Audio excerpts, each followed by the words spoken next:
The way across the United States. We've been tracking it all for you.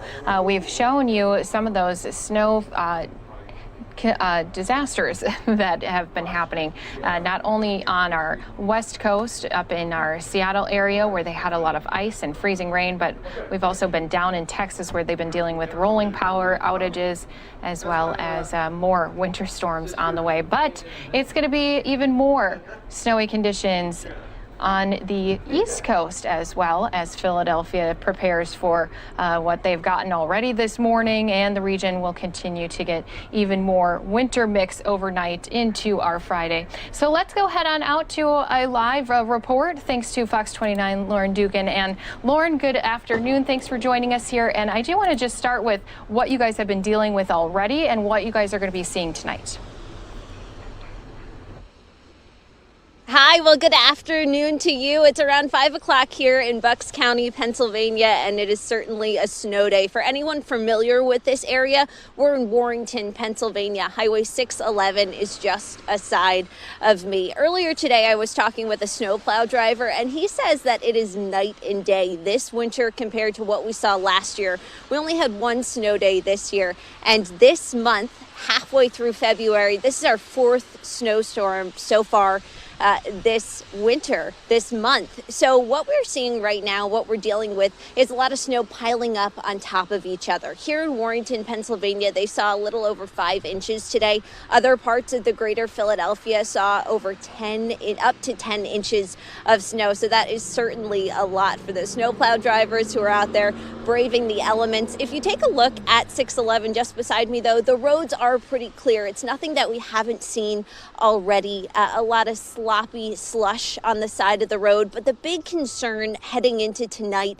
is those overnight freezing temperatures, and all this moisture on the road could turn into ice. What we're also dealing with here in Pennsylvania, one of the challenges that the snowstorm has brought, is the COVID-19 vaccine clinics that had to close and all those appointments that now have to be rescheduled.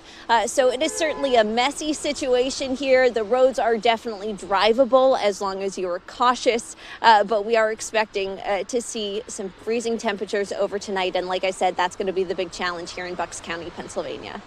And so, Lauren, are authorities urging people to stay off the roads because you guys have been getting a lot of that mixed precipitation, snow, and then the ice is going to be coming later tonight?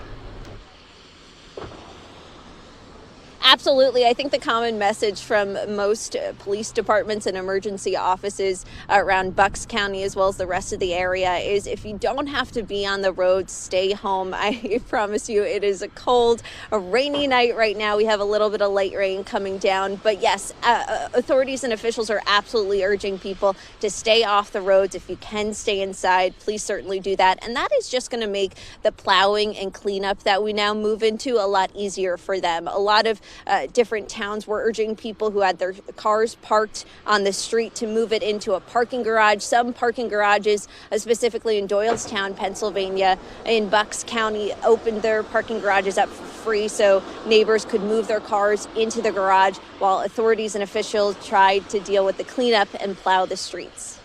Now, Texas unprepared for what they were hit with. I know Philadelphia is well more than prepared. So what have you been hearing from people you've been talking to? Are they excited about all this snow? Has it been a nuisance to the residents at all? Absolutely. We got a mixed reaction from neighbors here in Bucks County today. Some people were saying, with the fourth snowstorm that we have seen already this month, enough is enough. Other neighbors say that they couldn't get enough of it. And we spoke with a mom and a son who made a snow cone out of the fresh flakes that had fallen today. So it's definitely mixed reactions. I think the general consensus was restaurant owners and people who had to go out into the work, snowplow drivers. They were not too happy with all the snow that we were dealing with, but certainly the kids and the ones who got to play in it were having a blast today. And I know that you are excited probably to get in and get warmed up. So thanks again for joining us here on NewsNOW from Fox as you continue to keep everyone prepared and up to date on the winter weather that is headed your way again. So just want to say thank you to Lauren for joining us live. And if you're with us here on NewsNOW from Fox, we are going to head into a 2-minute break for some of you, but we'll continue to keep you updated on all the winter storms across the U.S. when we return.